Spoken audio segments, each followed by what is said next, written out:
stories from around the corner and around the country. You're listening to All the Best. Proudly supported by the Art Gallery of New South Wales.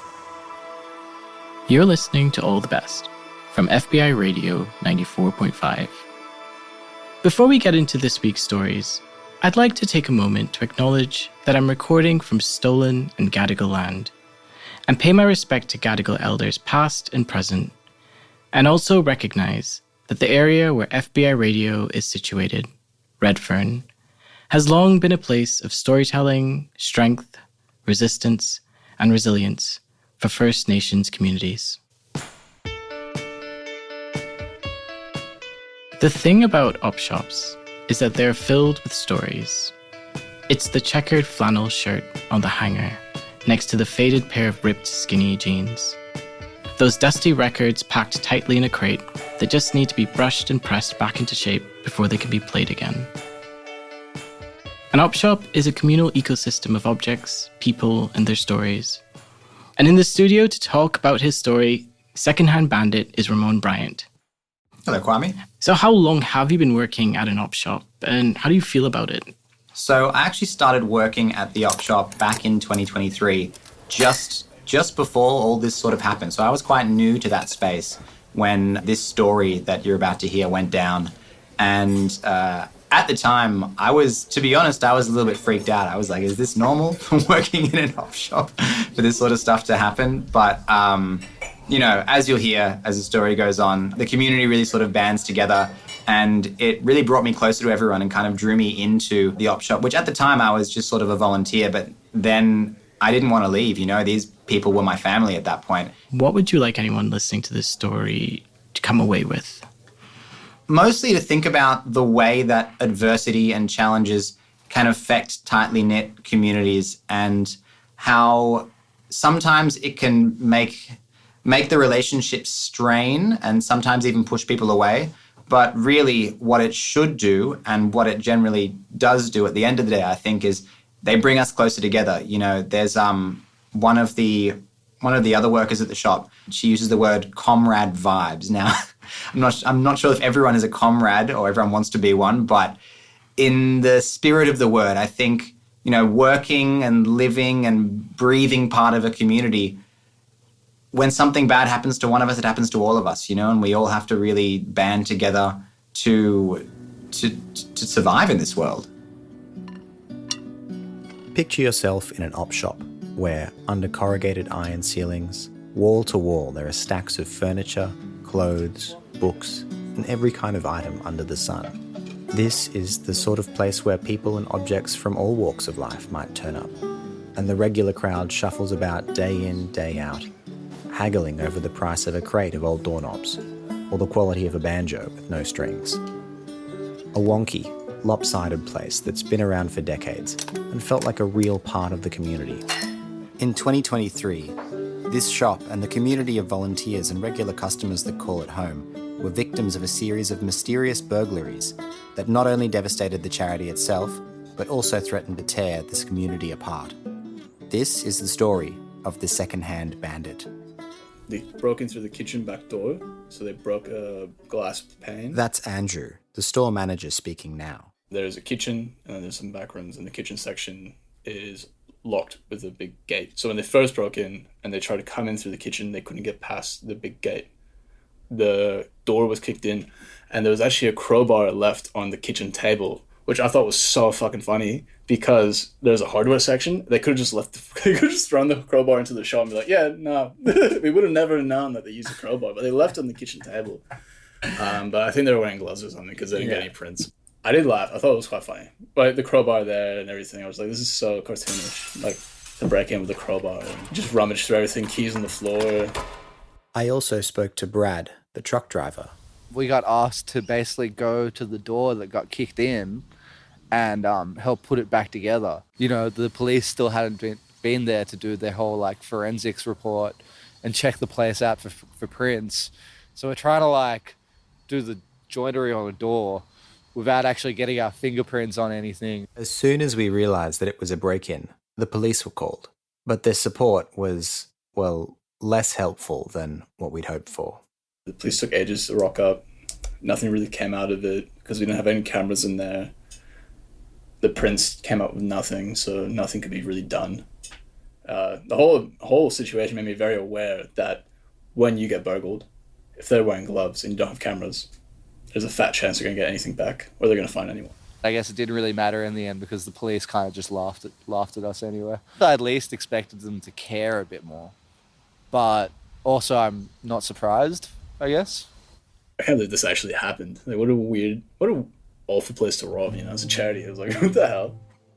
For some of us, the first burglary seemed almost to be a moment of excitement, an event that broke out of the mundane day-to-day at the shop, and that would be talked about in the break room out the back for weeks to come. Others in the staff and volunteer community, though, weren't necessarily taking it the same way. I thought it was going to happen again because I knew what our security system was like and the lack of...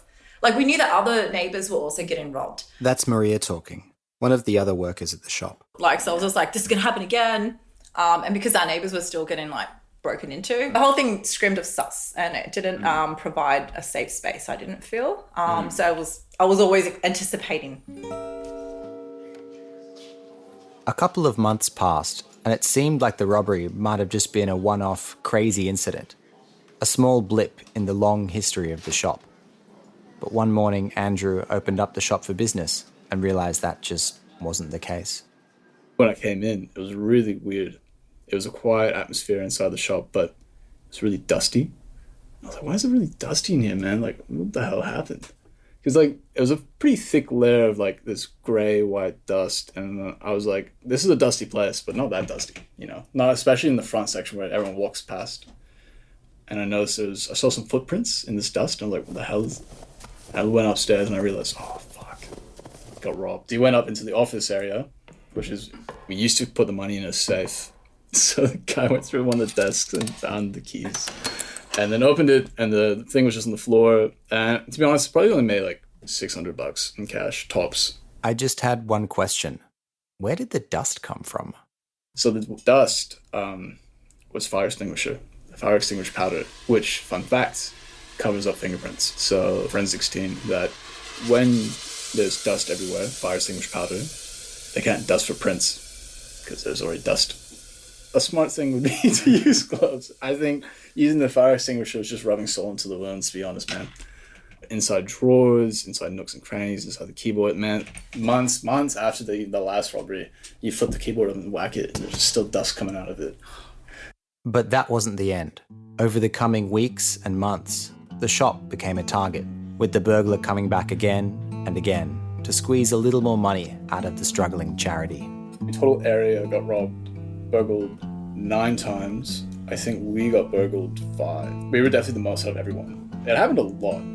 We knew it was the same person because every time they came in, they seemed to know a little bit more about the layout and hit different spots in the shop and the office upstairs where they thought we might have hidden more valuable items or cash. It was just a shame that, like, the shop particularly was being targeted because we didn't have a lot. That was Emily, another one of our colleagues at the shop. If we get this many break-ins, we're not even going to make it through this. I mean, I think I lost count of how many times it happened, maybe 4 or 5. It became a bit of a regular thing, you know, and like, we definitely knew it was the same person doing it again and again.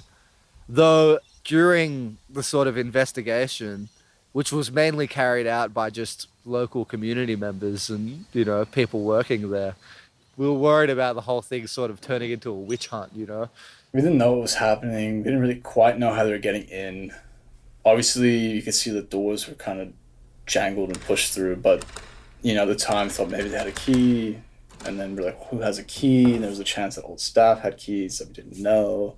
And there is past issues with different staff where things didn't go right. So there were, like, conspiracy theories going on that, oh, maybe it's disgruntled ex-employee. You know, maybe they're coming in trying to get even. As the weeks went on and the robberies continued, the team began to get suspicious. We began to overanalyze passing interactions with strangers, and even some regulars that would come into the shop.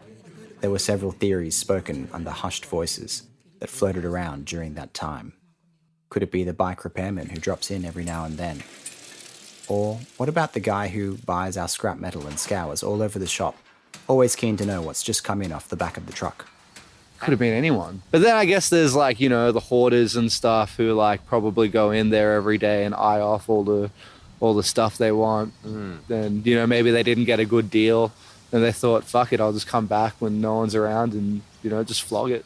Yeah, I think we obviously did reinforcements every time, and then they'd find a new way to get in. And I was like, how many new ways can they find?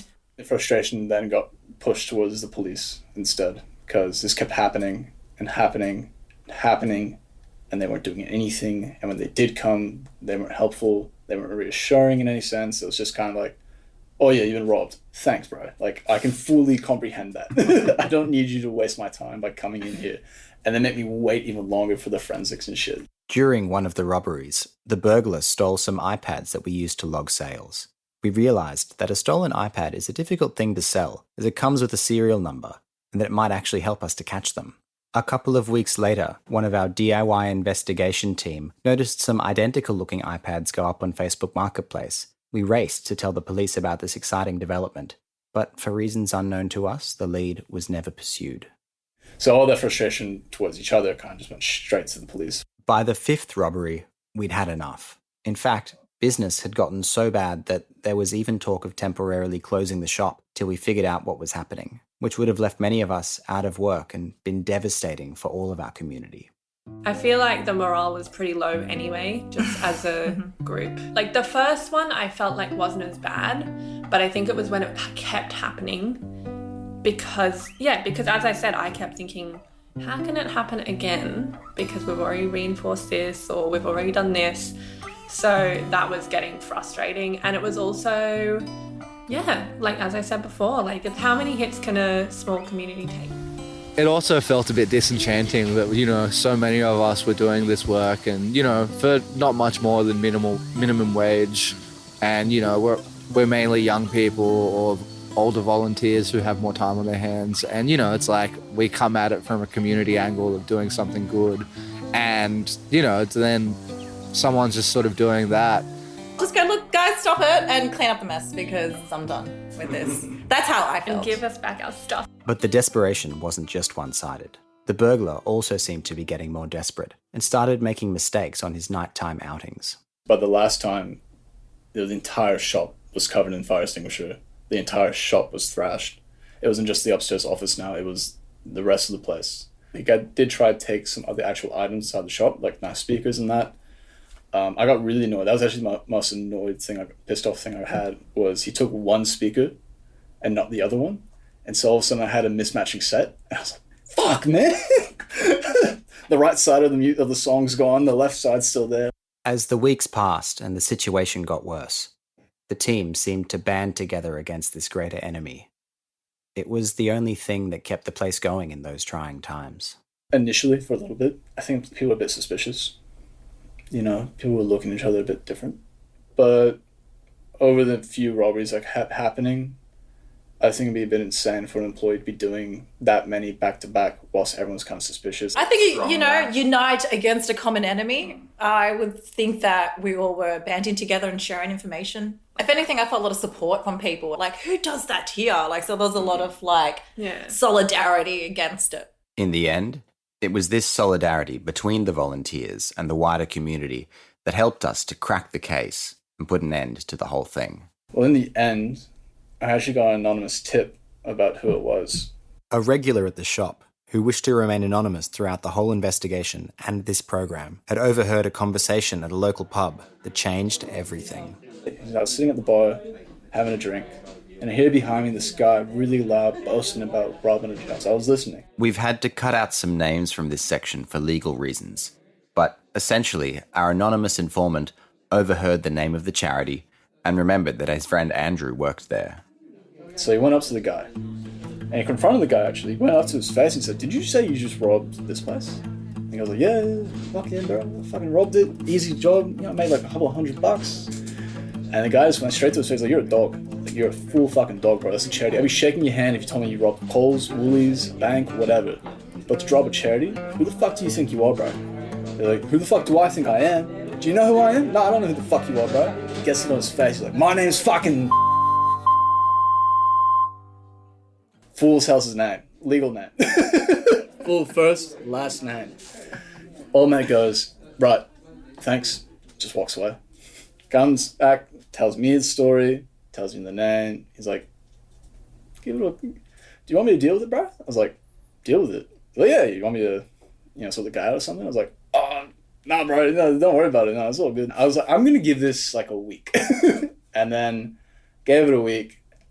And then I went to the police and told the information. They looked at the dude, and the dude's got a history. He's got a big history of robbing places. Remember those stolen iPads? When the police raided his house, they were one of the first things that they retrieved. That annoyed us, because we're like, well, obviously it was the same dude.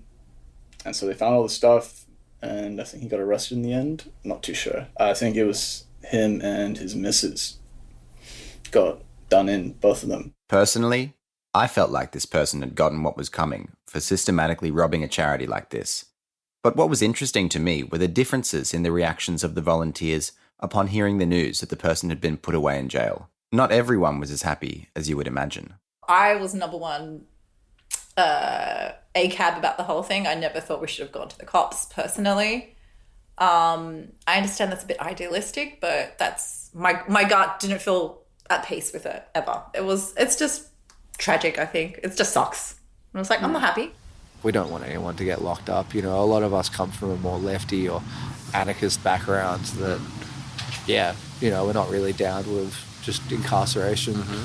In the end, though, it really felt like the whole thing brought the community together. And regardless of the outcome, we're now stronger and more resilient for it. Trauma unites us, doesn't it? Like, going through this often, I do think that there is, a bit of comrade vibes, solidarity around, common enemies. Yes. So I feel like it pushed us we're already even more in that direction. Work trauma bonded. Now there's just, so we're family now. On top of she's my sister now. By the end of the ordeal, our organisation had been from the top to the bottom of an emotional roller coaster.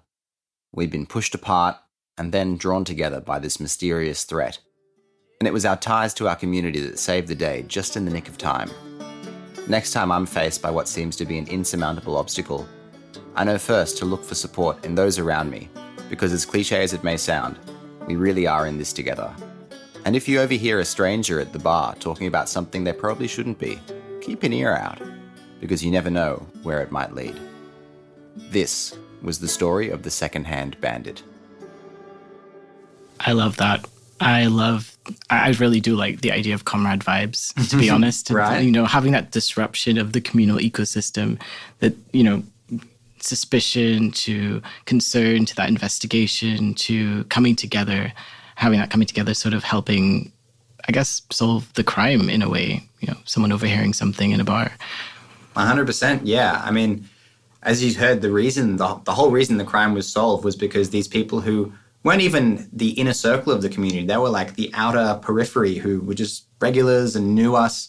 They knew what we were going through and they wanted to help us. So when this guy overheard this conversation, he thought, wow, there's something I can do here, something I can do to help these people. And so, yeah, that's kind of that's what it took. So I know you've got another story in the works. So what are you working on next? I do, yeah. Now, if you're from the inner west, you're probably aware of the development known as the Italian Forum in Leichhardt. If you're not, basically, in a nutshell, it's a big real estate development / shopping center / community sort of center as well, that's modeled to look like an Italian piazza, a typical one, from Italy, and it's just on Norton Street. Basically, I'm making a two-part series about the rise and the fall of this place, because when it opened about 20, 25 years ago, it was a real center for the Italian community, and people loved it. It was teeming with people. It was pumping every single night, lots of different restaurants and bars, and now it's a total ghost town. And, the last Italian restaurant closed there after 25 years just 6 months ago. So I heard that and I thought, wow, I have so many memories of this place and it's so sad what's happened to it, but I would love to know why. What happened to it? Amazing. Well, everyone, keep your ear out for the story of the Italian Forum. So staying with small communities, I used to live in Forest Lodge, which is like the smallest suburb in the inner west. And for 3 years, I lived there, just a kilometer away from the Glebe Community Op Shop. But for some reason, I've never once gone in. But now that I've moved down south to the Gong, I find myself wondering about those pre-loved items and the people behind those closed doors. In our second story, Karishma takes us inside the Glebe Op Shop and captures some of the stories within. In the inner Sydney suburb of Glebe, there's a community op shop that's more than just a store for second-hand goods. One time I bought a bag. Good morning. Morning, Dad. Good morning, Sadie. I went through the weather this morning. It's a second-hand suburb in many ways. People love what's been treasured before, and I think they place a value on that. Oh, hi, Nathan. How are you, love? My name's Heather Murphy, and I'm the manager of the Glebe Community Op Shop. There was one fellow who was in his 50s, and he came in and he stood in the doorway for a number of minutes. And then we asked him, what's happening, what's going on? And he said, the last time I was in here, this was a butcher shop, and I was a little boy, 6 years old. He said, I remember the sawdust on the floor. I remember the men, chopping up the meat, and he had just dropped in. So that, for me, was probably one of the highlights, yeah. We have bric-a-brac, and we have amazing clothes, and we have all sorts of hats and accessories. Yeah, we have stacks of stuff. It's surprising how much you can fit in. And we also have plants. So we have this backyard. We have a beautiful Turkish volunteer who has created all these cacti and succulents. They're really wonderful. There we go, my friend. Thank you so much. I love how So we've got a $5 plant. We do. Yes. Beautiful bromeliad. This is post-made. The new balcony. Post-Keynesian espionage. I've just sat it here for now. All right, well, we'll be back in about an hour or so to pick it up. And I might the plants. bring some more cash and buy some more. Thank you so much. You're welcome. And you got my donation. It is really like come in and have a chat. And so some people come in and they won't actually buy, but they'll come in just to talk. How are you, love? Okay. Yeah, sorry, Rosie. Sorry, Diane. Trying to sneak through. I'm so big, I shouldn't be here. I'm like a bull in a china shop. No, you're not being called Diane. Yeah. One of Glebe's strengths I've always felt is its community. So they're very community orientated. People look out for each other. People know what's going on in each other's families. And community would be its strength. One time I bought a bag. They had one lady in here who would come in religiously every week, if not every day that it's open, which is Thursday, Friday and Saturday. And she would buy, and I found out that her daughter said, look, her house is full of stuff because she buys it because she knew that she was actually going to pass on, and she wanted these things for her children. And so the things that she bought were quality things. But when this beautiful lady passed away, we celebrated her life with her children, and we had a wake. We met down in Friend in Hand pub. And I think it's over a period of time, you see the changes in people's lives and really the trust that they build with you, like incredible trust that they place in us sometimes, and will hand deliver their goods if they're nearby and get involved with their lives. So how's your week going? Oh, not too bad, sweetie, thank you. It's been good. Now, do you want some... I just have you checked all the bits or don't you? I wouldn't know, would you know? I wouldn't know. We'll see. It's a gamble, isn't it? It is. It's a gamble. I just put some, but I've done you a deal, so I just put some sellotape so what bits there are don't fall out. Thank you. You're welcome. Very much. Because I have a vision of you rushing around in your car going, bloody Marla, didn't give me any sellotape. Thank you. Hang on, one more bit. I came up just last year. I came up with an acronym for the op shop, and it was based on the word glebe.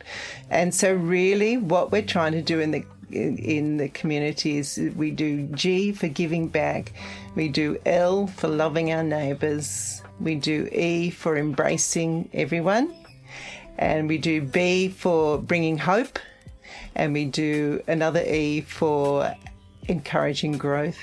It's more than just giving people a good deal and giving them a good buy. It's about being integral in the community, being recognised for doing something that makes a difference and encouraging people in their day-to-day life.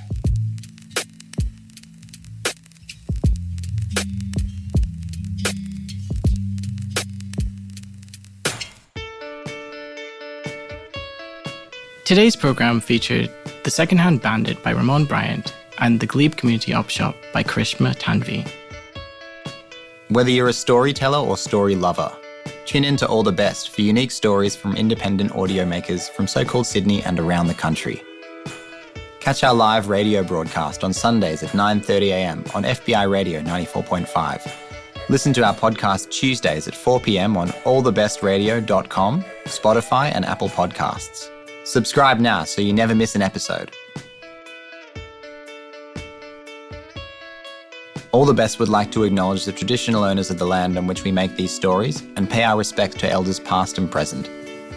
Shining Bird composed our theme music and Annie Hamilton designed the artwork.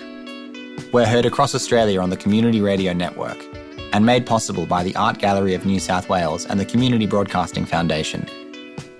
You can find the full archive of more than 600 episodes at allthebestradio.com. I'm Ramon Briant. Thanks for listening. All of the names of people and places in the Second Hand Bandit have been changed to protect the identity of those community members involved.